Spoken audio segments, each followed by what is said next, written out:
gotta kick off the show here. We're agreeing!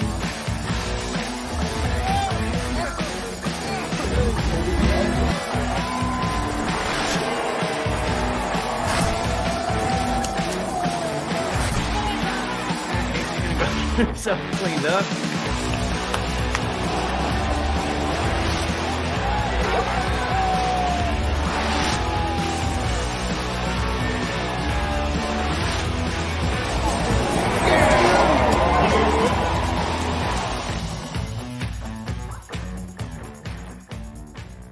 Alrighty, welcome in, Bills Mafia. Welcome to another episode of the Mafia Cast. Another Thursday evening. We were not going to do a mock draft today. However, we had some fans out there that wanted us to do it. We put out a poll. I think 70% said let's do it. So we're going to do another mock draft. But we're also going to get into, we're just going to call it this, my guys. We each have 3 guys. Might be the same. I don't know. John, you're on your own on this one. Welcome back, John. How you doing? Good. Thanks for having me back. Mike, Casey, what's going on, fellas? Oh, I'm living like you, Ron, out in the hotel. They got us working out of town all week. So. Yeah, I head back tomorrow. How long are you there till? We leave tomorrow. Oh, yeah. Yeah, I'm going to wrap this up. Yeah. Casey, you working yet? I was just scrolling. Yeah, doing DoorDash. Just hanging out, living the best life. No boss. The American work when dream. you want. Work. Yep, it's amazing. I love it. But I was just scrolling Facebook right before we got on, and of course, the first thing I saw was every NFL team's record in the Super Bowl, and that's just not what I needed to see today. But who knows? Maybe the guy that we draft next Thursday will change that trajectory for us. Yeah. Well, thanks for bringing it up. Yeah, maybe he will. Speaking of the past, if I'm depressed, you guys need to be too. Yeah. No. Speaking of the past, I went out on YouTube, and I've said this before. There's a lot of games and stuff that you can watch on YouTube. Right now, I decided, you know what? I want to watch all the games that I can during the Jim Kelly era, because I grew up in New Mexico, 12 years old. The only games I got were Monday night games and playoffs, pretty much. Otherwise, it was Denver, some Raiders, Cowboys, and Cardinals. So none of those teams I cared about. But I've been watching those, and I'm halfway through the 86 season, which is Jim Kelly's first year with the Bills. And I told you guys this, I think, off air. I'm actually kind of surprised. He's way more of an athlete than I remember him being. And John, maybe you remember watching him play, and you remember that aspect of his game. But what I remember from watching him back then was a pocket passer, but he can move. Yeah. So that was a little surprising to see. Yeah, he wasn't afraid to run. There wasn't too many guys that he was afraid of. Yeah. Well, it reminded me, I was watching one today a little bit before we went on air, and it was, I think, week 5 or 6, and they're playing against the Jets, and he got hit by one of the Jets' defensive linemen. It wasn't Klecko, but the other one. I can't remember his name now. But this big old brawl fights out because they're both laying on the ground, yelling at each other, shoving each other, and then, the bench is clear, and I was like, yeah, that's the Kelly I remember. But it's cool to watch those. I think the 86 season, there's 8 games available, like the full games, commercials and everything, which is kind of neat to watch some of those old commercials. And then there's 2 like highlight only type, about 20, 25 minutes from a couple of the other games. But that's been pretty cool. Anyways, I have a question. I'm going to ask all 3 of you this, and we'll start with Casey. You can answer first. Brandon Beane today during his press conference, he said, and I'm not going to quote this, but basically said you don't need to have a prototypical wide receiver 1 to have success as an offense or as a team. I've talked about this multiple times. I don't believe that there is such a thing as a true number 1 anymore. I think as far as receivers go, I think because you can have a slot guy, you can have a tight end that can be your go-to guy, your number 1, if you will. But I just want to hear y'all's takes. Casey, I'll let you go first on what Brandon Beane said. I think he's leaning more so to the fact that you don't have to. You still can run an offense that way and win in the NFL, but you don't have to anymore. I mean, you see what the Chiefs did last year, well, the last few years, letting go with Tyreek, leaning even heavier on Travis Kelce, and just running with a bunch of guys that are, deemed really twos and threes, and not even super high end twos and threes. Just kind of middle of the road with receivers. But Mahomes and Reed and Kelce are so good that they can get the other guys open. To me, everybody's comparing this to the Chiefs, exactly what the Chiefs are doing when they got rid of Tyreek Hill. And to me, yes, it's similar in that we both traded away our number one wide receiver. But to me, it seems more so that the Bills are trying to build what the Patriots had during the Tom Brady era, to where, okay, we had it with the one wide receiver. That didn't necessarily work. Obviously it worked Brady and Randy Moss. That's two, maybe even the GOATs, that's two that are top three in their craft ever. So, but it didn't work for them. They didn't win the Super Bowl. But they ran it with a bunch of guys that were twos and threes with two dominant tight ends. Has not shown that he can be, a super, super dominant tight end in this NFL. Not yet, not to the extent that Brady was able to play with during that time, but he's shown that he can be productive. But if he's leaned on and targeted more and, presented more opportunity, maybe he can be that. We saw Dalton Kincaid run with that opportunity last year when it was given to him. So maybe if Dawson Knox is given that same opportunity, he can do that too. So I think it's more so they're building it like the Patriots dynasty in the 2000s.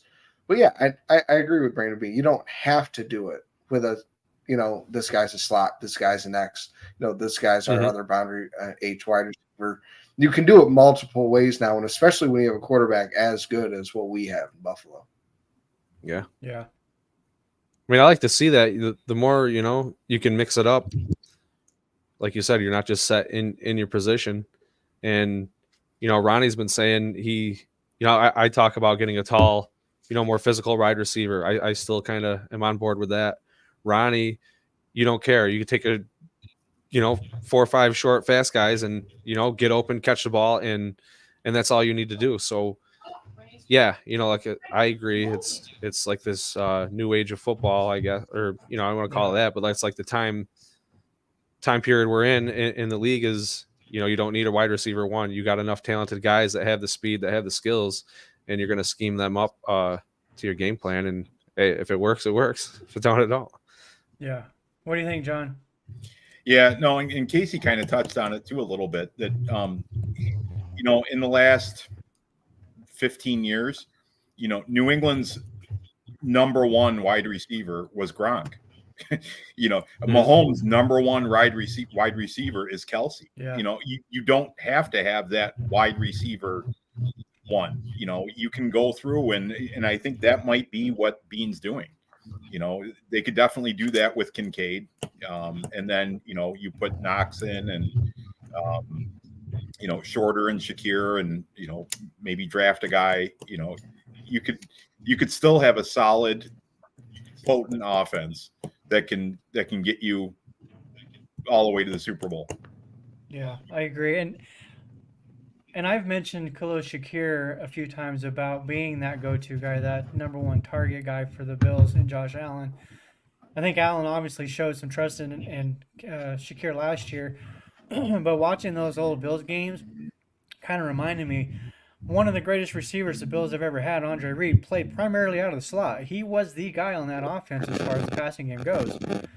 Another player who people may have heard of with the that's pretty good, Jerry Rice. He played out of the slot a great deal. And I've even done some reading here lately that there are some people, I guess, what do you want to call them, experts maybe, that have said that Andre Reed created that position. Like the slot receiver was not a thing until Reed came along. So for anybody that wants to crap on Shakir and say, well, he's just a slot receiver, he can't be this or that, it's baloney. He can be the number one guy in this offense, and I think this offense could absolutely go through him and Kincaid. Yeah. So The other thing I said too is, the wide receiver one's going to be whoever catches the ball the most, gets the most yards, and scores the most. That's your top guy, right? At the end of the day, even if it's James Cook, if it's up for grabs, go get it. Yeah, whoever. It doesn't have to be that quote unquote X receiver, in my opinion.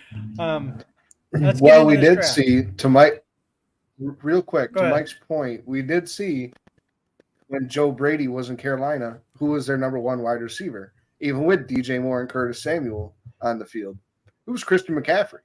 So it might be, it just might be James Cook as our quote unquote number one wide receiver this year. So, I mean, only time's going to tell, but it wouldn't completely shock me with Joe Brady's history. Yeah. Yeah.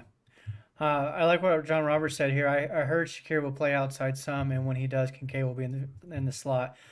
That, I think, can happen. I wouldn't be surprised if it's at least part of the offense. I don't know that it'd be, the full offense all the time.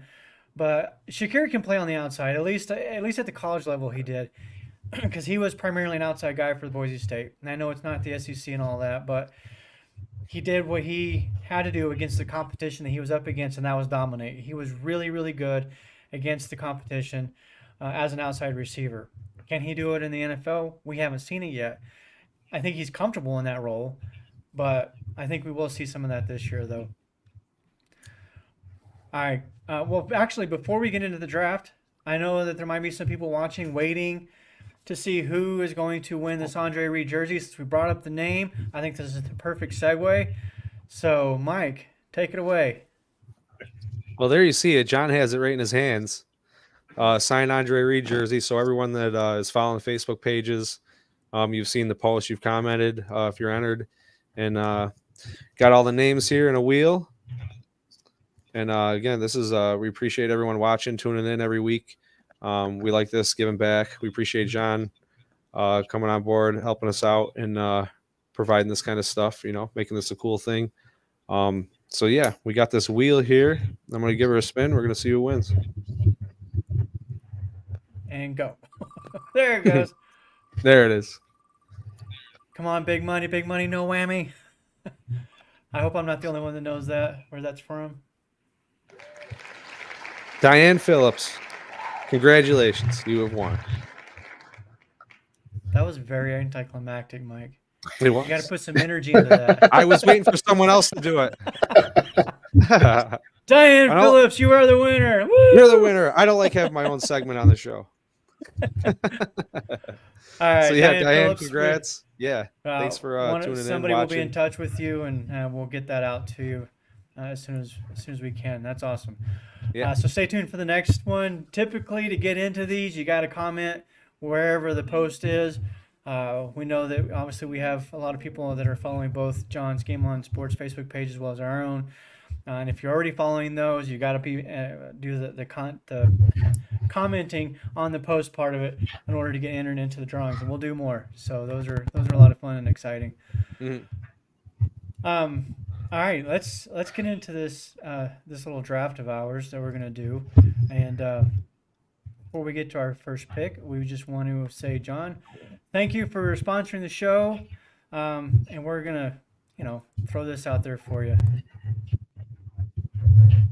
Thanks. That was Hey, it's John from Game On Sports Memorabilia. Check out our huge selection of unopened wax boxes of Pokemon cards. You have to see our selection of over 2 million sports cards in stock, plus hard-to-find card supplies. And if you have anything to sell, bring it in. We can help you determine the true value before you sell it. We pay fair market value every day. It's Game On Sports Memorabilia, 2670 Dewey Avenue in Greece. Check out our podcast for news and information on the card and collectible universe. Also, check out our Facebook page. For more, call 481-2153. That's 481-2153. Yeah,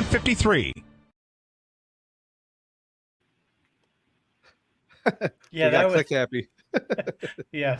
I was trying to turn it on. Mike was turning it on. But yeah, we appreciate you, John, and thank you for what you do for the show and the support. We appreciate it a lot. no problem. Hey, go check All out right. his store, everybody. He's got two Yeah, of you them. gotta check them out. All right, Casey, throw that bad boy up there, and let's get this thing rocking and rolling. Are we going to trade? Do we want to trade, or we kind of want to play it by ear like we did last time? Because the last time we kind of got hosed, and the Chiefs beat us to Lad McConkey, who I don't know how you guys feel about McConkey. There is some news here lately coming out about some injuries and things that he struggled with, I believe, last season. But we'll get to that here in a minute because we referring to our my guys group. McConkey is one of those for me, and I think maybe I might not be the only one, but to me his route running separates him from most of the other guys. He's a sub 4.4 guy, barely, but 4.39. That's pretty fast. I'm pretty sure it's faster than any of us here.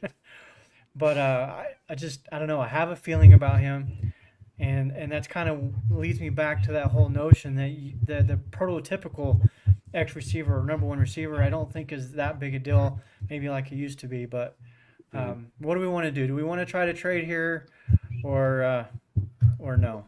Well, it didn't work out that great last time. I feel like we're all no.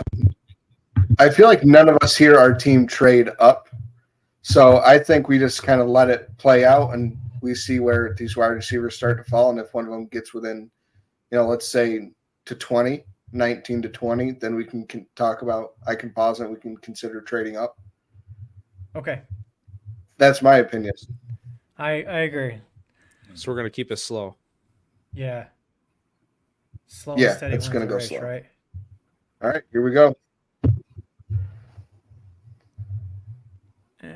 Caleb all right, there goes McCarthy, shocker. number 2. McCarthy, May. Drake I would May. take May before McCarthy. Neighbors, Harrison, Daniels. All right. Oh, I paused it because Roma Dunze, if he fell to 8, we were going to have to 9, we were going to have a conversation. Well, while we're kind of watching that go, let me just ask you guys this question. So, Casey, I'm assuming that if the situation gets to that point on Thursday Real night quick. next week, is that something you want to do or would do? It's not something I want to do. If it happens, I'll be happy because obviously Brandon Bean knows more than me, knows more than all of us combined. He's forgotten more football than we know. So I wouldn't hate it. I wouldn't hate it. I wouldn't be absolutely thrilled with it either because that means we have no first round next. And we all heard Bean's comments today to where if it makes sense, I'll get rid of it. But if it doesn't make sense, he's not going to. So it's that we're going to really see what Bean thinks about these receivers. So real quick, Brian Thomas Jr. is still on the board at 20. Ronnie, I know you do not like Brian Thomas Jr. No. I have no problem with Brian Thomas Jr. It's Mitchell that I don't care Adonai Mitchell. Okay, yeah, so that's the one I do not want. I'd take him at Brian 20. Brian Thomas Jr. I would take Thomas Jr. at 20. So we have the opportunity to move up with Pittsburgh. He's here. We can offer a trade. And the Steelers do have a wide receiver need. Let's see what it costs. So we would be. What about a trade with 20? the Dolphins? Would you risk that? Going one more pick? Not one bit. No, because I have a feeling if the Steelers, right, they're going to take Thomas him. Jr. is there at 20, I would not be shocked if the Steelers took him. That's a tough one. So if we give a tough trade 20 for them to make. Well, we can kind of make this bigger if we want. We can give up 28 and our second next year, but still keep Minnesota's second and get 20 and 84. So that bumps us up into first and gives us a third again. And we can even squeeze out pick 178 from them as well. So is that something you guys would be like? Is that something you guys would be willing to give up? A second next year, but again, we still have Minnesota's high-end second next year. I think so, yeah, because our number 2, the Bills' actual number 2 next year, I would imagine, at least we hope, is going to be in the 20s at a minimum. Right. Whereas that Vikings pick, that could be a high second round. So if the Steelers took this deal, I would be okay with it. And if it meant getting Brian Thomas Jr., yeah. Mike, John? Yeah. I mean, if they take the trade, try it out. All right. They're thinking about it. Oh, not accepted. said All no. right. See, it's I a can tough sweeten one. it a little bit more. I can sweeten Yeah? it a little See, bit more. I don't know that I could threw in pick at two. this point. I only threw in pick 204. It's That's hard not to, bad. It's hard See, to imagine me, it happening with their need. That's exactly what I was going to say. That's a good point, Mike, because and if we're talking real life, and if we're trying to do a swap with the Steelers, I almost guarantee you Brian Thomas is the guy for them too. So and they know that would be the case for us as well, unless somebody like a Jerry Verse is there, which I don't know. We didn't look. He is not. Right He there, was picked 19. one. He was just Yes. the last pick. So I threw in pick 204, and it raised the percentage up to 68%, which means they're more likely than not going to accept this trade. Well, the last one was only 63%. I mean, let's try it and see what happens. We could do another I'd mock say before waffle. where we don't do this trade. Not accepted. accepted. Okay. We're letting it run then. Yeah, I think we let it Resume let it trade. run. Yeah. Sweet. I love That's it. Resume, interesting. That's J.C. absolutely Latham, how I Brian can see this Thomas, how. straight to the Dolphins. Wow, Wow. that's interesting. They haven't Jackson needed wide Powers. receiver. They only have Waddle and Tyreek. McKinstry went, Robinson at 27. And here we are at All right. 28. All right. So what do we And got going on McConkey, here? Adonai, Newman, Wiggins, McConkey, Adonai are all still there. We're being offered pick 32 Nope. from the Chiefs. Mitchell's our guy. They're going Ooh. to take him. Or they're That's fine. They can and have we're- him. No, I'm telling you that's our guy. No. I'm sold on it. We're He is our replacement being for Gabe offered- Davis. We're I being would do offered that. Kansas City's 32 or the Cardinals 35. I don't want to go 35. No. I feel like if we Okay, go 35, we're losing out on both That's too McConkey much. and Mitchell. Mhm. At least at 32, I think we have a good bet of getting one of the two. And if Mitchell is the only one of the two, then I will let Mike have his guy. So I speaking think we of could my stay right guys, there. It's like, I think we can all, it's pretty obvious that Mitchell is one of Mike's guys. Is that safe to say? yeah, he is my first round pick. I'd trade up for him. We shouldn't have to. I'm gonna He's a offer guy the that Chiefs- could fall to us. I just feel like it's meant to be. Yeah. And that's kind of how I feel about McConkey. I'm going to so I offer the get it. Chiefs 32, 95, 159 for our 28. Trade accepted. Here goes Wow. McConkey. All right. So we're now at 32. Troy Franklin. Adonai Roberts. Mitchell. Mitchell's gone. Thanks. Come on, San Francisco. Peyton Wilson. We get there our he guy. is. We get our my guy. This one's for Ron. Well, what about you, Casey? Where This are you one's standing for as far Ryan. as your my guys? Is McConkey not on that list for you? McConkey would be number 4 for me. Out of if we did a list of 4, my guys are Ryan Thomas Jr. and then Javon Bullard, the safety out of Georgia, and Cameron Kitchens. I think both of those guys are going to be absolute studs in the NFL. I mean, that they're just prototypical built, like their play style, their physicality, their ball hawk skills. They just look like NFL safeties. And Cameron Kitchens, I'm going to get a lot of flack for saying this, but when I watch him play, I see a lot of Ed Reed-esque type things in his game. And so that makes me, and I really like Kitchens. Javon Bullard's my number It's a 1. big comparison. It is. I mean, I'm not saying he's going to be Ed Reed, but like when I see him play, like I'm like, oh, there's flashes there. Like there's something there. All right, so we're back up at 60. Before we go take ahead. this pick, I want to ask John really quick. As far as these receivers go, we've talked about Brian Thomas Jr. We've talked about Mitchell, McConkey. Do you have a preference of those? We'll say 4, throw in Troy Franklin. Which of those 4, in your mind, would be the guy? Yeah, McConkey's my guy. Bean seems to go more for athleticism with the players, and I think McConkey overall is a better athlete than the other receivers. So I think that'd be his target.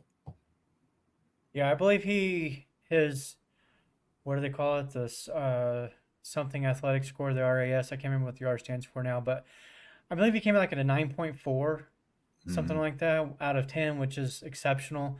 Troy Franklin did not have that great of a combine, and I know that's not everything, obviously. We kind of talked about that a week or two ago about some new metrics that are coming out that measure these guys and a combine style that is more of on the field performances, though. So using the GPS and tracking their speed and vertical and all that kind of stuff. But sorry, the message just popped up, or the comment from, I believe that was John, right? I don't have that on my screen right now, but said lad is too small. Yes, He's 6 John foot, Robert. 190 something pounds, or 190 pounds, I think. Andre Reed was 190 pounds. Jerry Rice was 200 pounds. Wes Welker was a tiny guy. Who's the other guy I'm thinking of from New England? The other Edelman. slot. Edelman. Small guy. Tank Dell, small guy. Devontae Smith, small guy. Khalil Shakir, Stephon Diggs, and McConkey all are 6 foot, all around that 190 to 200 range. So if you want to talk about small, that's Xavier Worthy. That is small, too small that I do have concerns for him. But I just don't see it as being an issue. And I know that I bring up some of those older players like Rice and Reed, and I know it's a different game. I would say the game back then was far more physical and way more difficult for receivers than it is today. Could you imagine Andre Reed or even Jerry Rice in the offenses of today and the freedom that they have of running routes and not being touched? My goodness, they would have 150 receptions every week or every season. Yeah. All right. Moving on. Sorry, that popped up, and I see some people say that, and it kind of like I'm just trying to get the comments in. So where are we at? We're at pick 60 now, and he's throwing up these comments and distracting me. Sorry. No, you're good. You're good. It's good. Keep doing that. So we got a receiver. Some other positions we're looking at, maybe edge, safety, interior, defensive interior. What are you guys thinking? Who do we got near the top? Darius Robinson's the top one. Mm-hmm. Yeah. Which, according to Pro Football Focus on their big board, he's number 44. That's really, really good value at 60, and it is a position that we need. Mm-hmm. So that's kind of where I would lean towards that, or Marshawn Nealon. I know Nealon did a top 30 visit with the Bills, so he's obviously in their radar. I don't believe Robinson has, not that I've seen yet, anyways. So I'm torn between like defensive back and maybe defensive interior with this pick. I feel like there's edge players I like later. There's some safety players you could get maybe after this. Cole Bishop is a big name, and he did a top 30 visit, I believe. The guy that you see right there on the screen right now, Ruke Horo, I completely butchered that, I'm sure. I think he did all right. He did a 30 visit as well. But there's another defensive interior that you guys know that I love, and that's one of my guys, and that's Christian Boyd. And we can get him probably around the 5th. So I'm kind of projecting ahead, looking at positions like that and guys that I know that I'm in favor of. So what do you guys think? Do you all more inclined to go defensive interior now, maybe edge later, or vice versa, or what do we have for safeties? I think Casey's muted. Yeah, he's trying to talk. But yeah, I definitely want to look through the safeties at this pick. Mhm.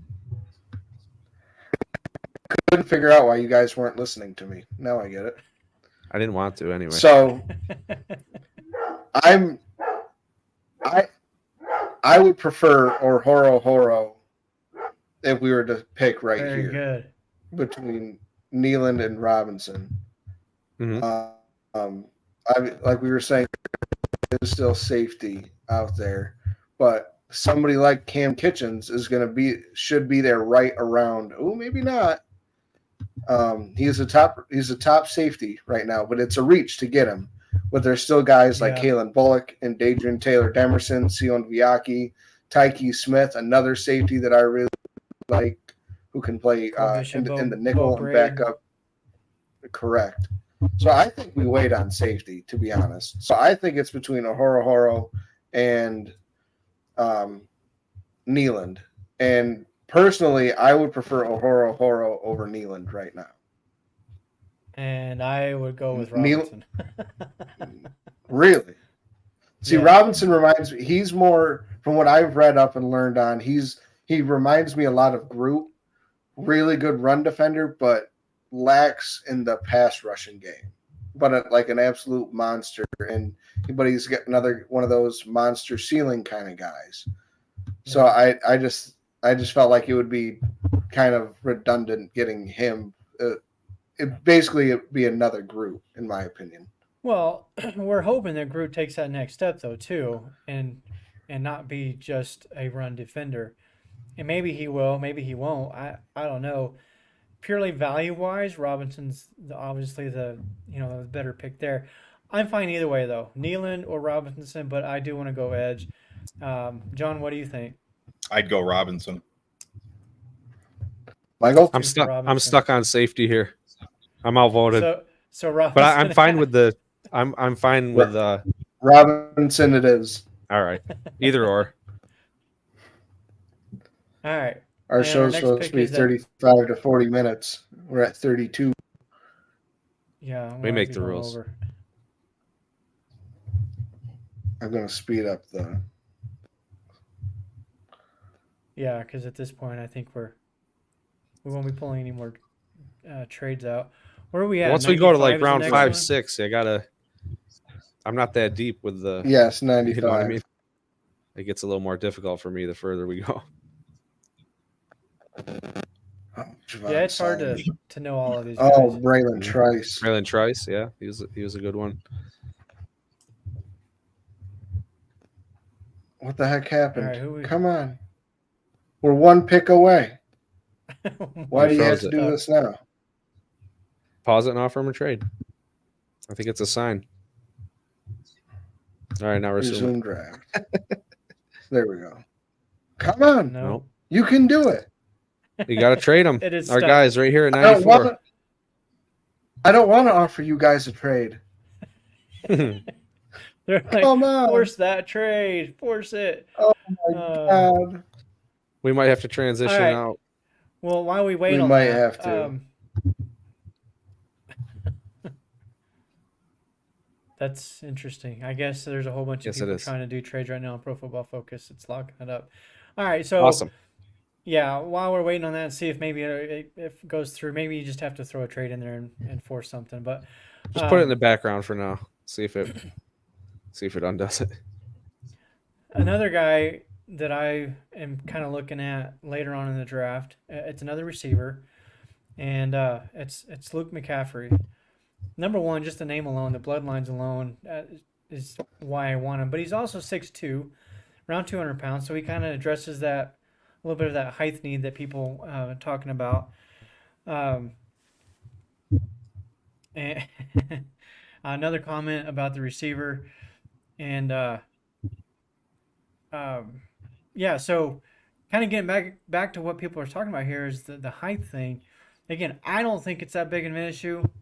Just run your routes and get open, create some separation, and then you don't have to worry about a 50-50 ball, right? And we watched Josh Allen for years now. He's not really that kind of a quarterback. He's not going to typically just throw it up and let the tall guy go get it. But Luke McCaffrey, his dad was a phenomenal receiver, 3-time Super Bowl winner with the Broncos, and I think he won a third one with somebody else. I can't remember who, but and then of course Christian McCaffrey, arguably the best running back in football. So yeah, Luke McCaffrey's the other guy for me as far as my guys, but he can be grabbed in the 5th round, 6th round. Mm-hmm. All right, Finally, so I had to trade up one pick, give up 248, whatever. Because we're going for I'm going Kitchens to pound here. the table here. I'm pounding the table. We're taking Cameron Kitchens. Okay. Pound the table. I'm fine. I'm fine with Kitchens. You let us have Robinson, so you can have Kitchens. I like it. I also think, at 94, that's insane value. Yeah. Mm-hmm. Mm-hmm. Especially for the potential. Is it stuck again? Yeah, I don't know what's going on, so we're gonna have to just call this we'll just do week the 3-round mock and call it quits for now. Yeah. Sorry, I just want everybody. to throw one thing out there though, because we were talking about guys we're looking at in the draft. Leonard Taylor late in the draft. I think we could pick up a good defensive interior guy. So he's one of my third guys. I couldn't decide on a safety. You guys have a couple safeties you guys were fans of, so I'd probably just pick the one that you didn't. True. I like how we all have a defensive lineman in the back end of the draft, like the middle heart of the draft. Yeah. Mike's got Leonard Taylor, Ronnie's got Christian Boyd, and mine's Mason Smith coming out of Michigan. Like he was supposed to be a 1st-round pick last year and got hurt, and it kind of dropped his draft stock. And so, but his ceiling is like one of the highest, if not the highest, in the draft when it comes to defensive tackles this year. So he's one of my guys as well, for sure. Mm-hmm. Yeah. The Leonard Taylor the third, I do like that one. I've heard some good things about him. It's interesting with him though because he seems like he's kind of falling down draft boards lately. Like he started out as, from what I remember, as like a 2nd-round guy, and now we're looking at him in more around the 4th round, I don't know why. I don't know where that's coming from, but I think that could be a good value pick. There's a lot of comments here. A couple of them I do want to talk about. Let me go up to this one first of all, and then we'll kind of cut this in this here soon. But Joey, we need plug and play players. We do not have time to let players sit on the bench. We need them on the field this year. I want to talk about this for just a moment because this is something that has been brought up a few times about Sean McDermott and his, I guess, whatever you want to call it, but he doesn't play rookies. I'll push back on that and say he doesn't play rookies maybe because we didn't need them to. We had Jordan, we had Hyde, Allen, Diggs. We had our defensive linemen. We didn't need rookies to step in right away. You go back to their first couple of seasons, those guys did play. Trey White, Matt Milano, Tre'Davious White, the linebacker. Bernard. No. That nobody liked. Edmonds. Oh yeah, Casey likes muting himself. He was screaming it. Casey, quit muting yourself. Oh my God. Okay. So this year, though, I do think that there's an opportunity for some of these guys, especially maybe in the secondary. But I'll ask y'all, and I'll start with John. Do you feel like that as the team is right now, before the draft, do you think the starters are in place? And if so, are you comfortable with what they got going right now?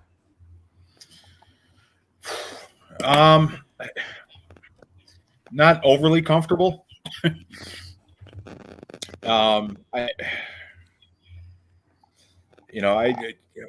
We've gotten spoiled where we've had a lot of depth the last couple of years. Mm-hmm. So, we really haven't needed that, like you said, guy to step in and go all in right away. My biggest fear with this whole thing is, whether McDermott does it on purpose, where he doesn't like to play rookies, or his mentality of you screw up and you're out of the game, like he did with Cook when he fumbled on his first carry. McDermott's going to have a little bit of patience with that, because I think we're going to need a couple of rookies to suit up right away and get in there and make a difference. What do you think, Mike? I was reading comments.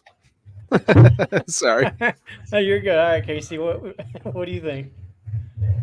Well, to push back against McDermott doesn't play anybody. Like Ronnie said, Josh Allen, Tre'Davious White, Matt Milano, Edmonds, Ed Oliver, Osiris Torrance, Dalton Kincaid, James Cook, Dawson Knox. That's 8 just off the very top of my head that were drafted in the top. Well, to include Gabe Davis, in the top 5 rounds of the past and all the drafts he's done for us. They've all started or played a significant amount. But that was places where that they were building blocks to the team that you see now, whether they're still here or not. At the time, they were building blocks. That this was basically a brand new young team. So they had to play. And then throughout the years, they've gotten better. They solidified themselves as starters.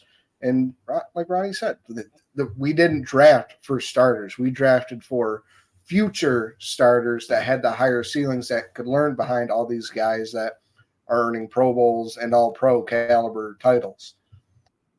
So the notion that McDermott doesn't play rookies is so dumb. I don't really understand where it came from. Yeah. I think it's all stemming from Kaiir Elam not being drafted in the first round and then not starting. But sorry, we got a first round corner in the same draft, only in the 6th round. If you just flip the rounds that these guys were drafted at, you wouldn't blink twice as to who's on the field and who's not. Right. Right. And that's one of the things that I like about McDermott is that he does not care where you were drafted. You got to earn the right to be on the field. And that first year, Elam did not. And then last year, he was injured for part of it. We'll see what happens next year or this coming season. But sorry, I know I cut you off, so I'll let you finish, Casey. No, that was really it. I mean, McDermott plays his guys when he needs to. He didn't have to, like Ronnie said. He thinks they deserved it. Yeah, exactly. Yeah. Well, we're going to get on out of here. Again, apologies I'll just apologize on behalf of Pro Football Focus, because they're the ones that messed this up. The draft thing didn't work. Kept freezing up. But anyways, any parting words from anybody? You guys got anything else you want to say before we roll out of here? Like, subscribe, follow the pages, and thanks everyone for watching. Got a couple hundred viewers in here, so we really appreciate that. That's awesome. Casey, you got anything you want to add? No, I'm good. Okay. John's frozen. I know John's got a JSA at the store again in the upcoming weeks. May 7th. Yep, May 7th, So Tuesday, May 7th. They'll be at the Rochester store on Dewey Avenue, authenticating autographs on site. And just to give myself another cheap little plug here. So this behind me, I don't know how well you can see it because I'm getting a glare on it. But this is actually signed by all the Bills Hall of Famers. Yeah. Reed, Ralph, Polian, Delamalure, OJ, Kelly, That's Thurman. Cool. So that'll be one of the items that is going to be authenticated and up for sale after May 7th. So if don't you dare put that on the shelves. What do you want it as a giveaway? Yeah, no. Only if one of us wins it. Yeah. I want to replace this flag with that flag. Trade? Yeah, trade. I have two of the Evans signatures.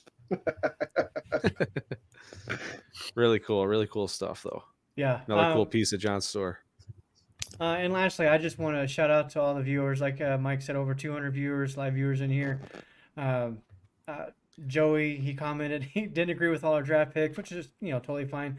But good show, and always sharing to his group, which I guess he started 12th Man Mafia. So I'm not sure if that's on Facebook, Twitter, whatever. But yeah, we just want to thank everybody and appreciate all the support from the listeners.